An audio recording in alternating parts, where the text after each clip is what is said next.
Welcome to Late Start Piano. My name is Josh. Today I want to go over one of my favorite harmony exercises or drills that I like to do. It's a great warm-up. It sounds great. It gets your brain thinking and unlocks your creativity.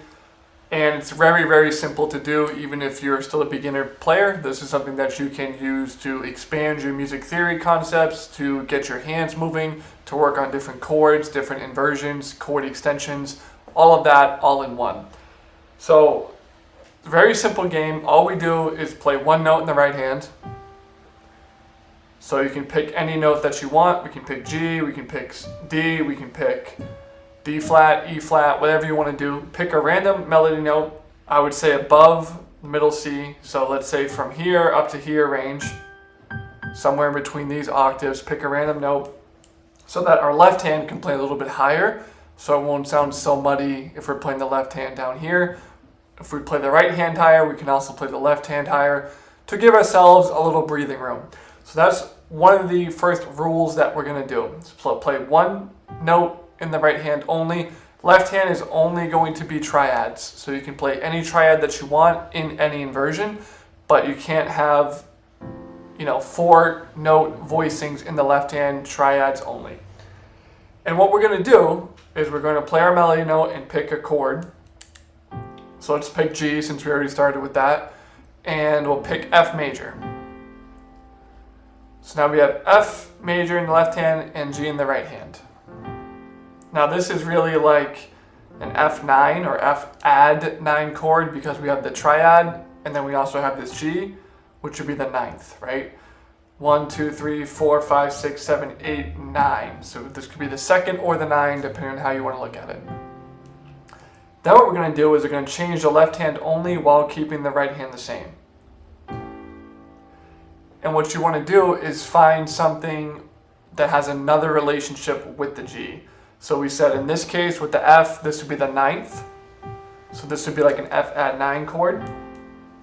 Then maybe we want to play an A7 chord. Because in A7, the G is the 7th degree, right? 1, 2, 3, 4, 5, 6, 7.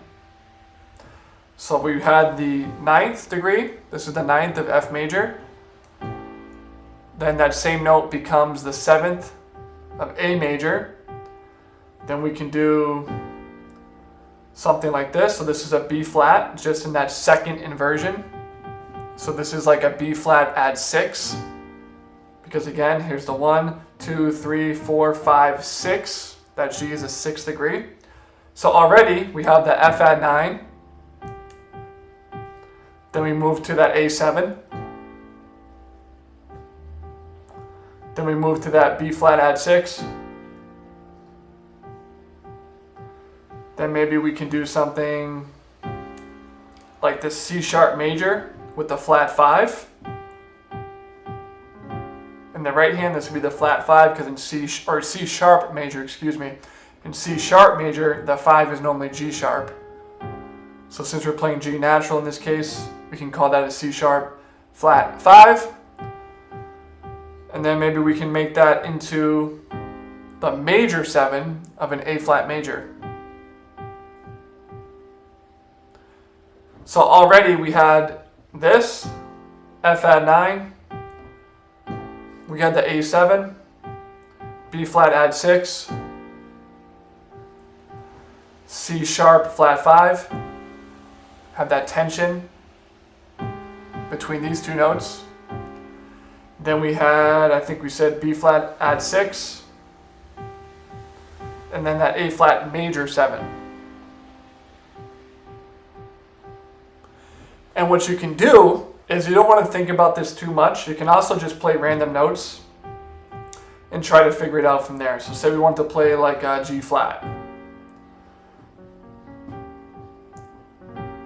Now once you play that random chord in the left hand with this in the right hand, you can try to figure out what would you call this chord? What would be the name of this chord? And we have that minor 9th, right? That's where that comes with all that tension with the G flat.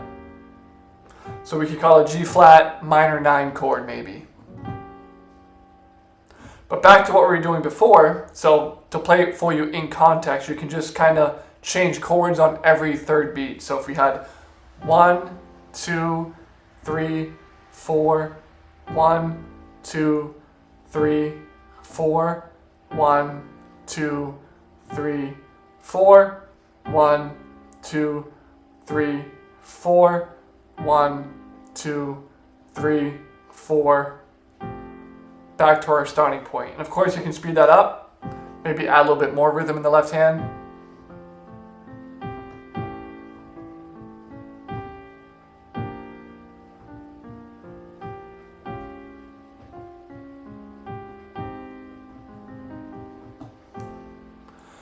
But it sounds nice, and what you're doing is you're getting these sounds in your head. You're getting this harmony, those different sounds, accustomed to that. You're also thinking about the music theory. You're thinking about how each of these notes relate to the bottom note, because the bottom note kind of decides what the chord is, right? So this could be like a F major, like we said before, but as we change that bottom note, now it's an A7. Then we change it again. This is really a B flat, just in first inversion. Change it again to that C sharp or A flat with the minor 9. Then we had that A flat major 7. But it's cool. It's something that you can work on and think about as you play. And again, you can pick any random starting note that you choose from, like I just showed you there, and expand off of that. And what's going to happen from this when you do this is you don't think about the key. So don't think about, okay, I started in F, so we're in F major. Because if you have that kind of thinking, you're not going to find these interesting chords like A7. Which I love that sound. Because in F major, it's A minor is the third chord, right? The C is a C natural. So when we went from here up to here and played that C sharp does not naturally belong in the key of F major. So we have a nice, interesting, kind of exotic or cool sound. Right? Then we go back to B flat, which is in F major. So things kind of get more natural at that point. Then we have this, which also doesn't belong. This note doesn't belong, and this note doesn't belong. So now we have two notes outside the key. And then one more. This note doesn't belong, and this note doesn't belong in F major. But it still works. It still sounds good.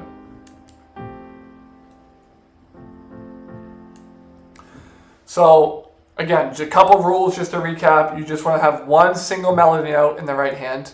Don't even worry about octaves unless you feel comfortable with doing that. I would just stick with one note.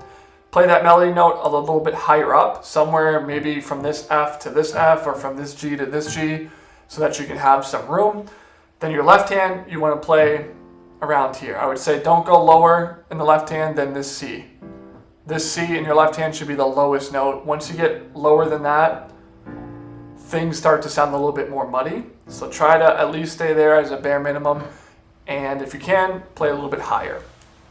So that's one rule, one melody note. Try to stay within that certain range I just gave you. Only use triads in the left hand.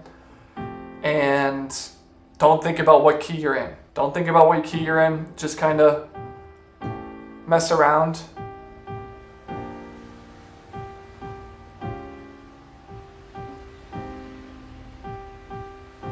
Until you find something that you really like. And then once you have 3 or 4 chord changes or so, then you can kind of break it down, repeat it, figure out why it sounds good, right? Like, I love this, I love this.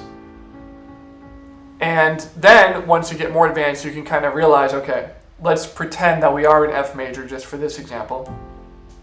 If I were to play this, this is an A major, but we're in F major. And again, in the key of F major, that A is normally A minor. So this would really be like a major 3. This would be a major 3 chord. So maybe you can take that major 3 chord and apply it to other keys as well, right? And you can go from there. Say we want to play this in C major. And we had the second degree, so that would be this D, right, instead of the G. And then we started on the C. and then we want to play that major 3, but we're in C major. So as you can see, it sounds the exact same. Right? And once you start finding sounds that you like and that you enjoy, like that for me, that major 3, I really like hearing that, especially when this is the 7th on the top as your melody. You can transpose that into other keys. So now you're working on different keys, you're working on different chords, you're working on different inversions, you're working on your improvisation skills because you're figuring out what you like so that when you get in situations where you need to improvise, you can say, oh yeah, I love that major 3 sound with the 7 on top. Let me throw that in here. Or whatever it is that you really enjoy doing. But this is a great trick. You don't have to spend maybe 30 seconds, 60 seconds on this. If that's too difficult for you, just pick 2 chords. So pick your starting chord and then pick another chord that's not in the key. Remember, think outside the key.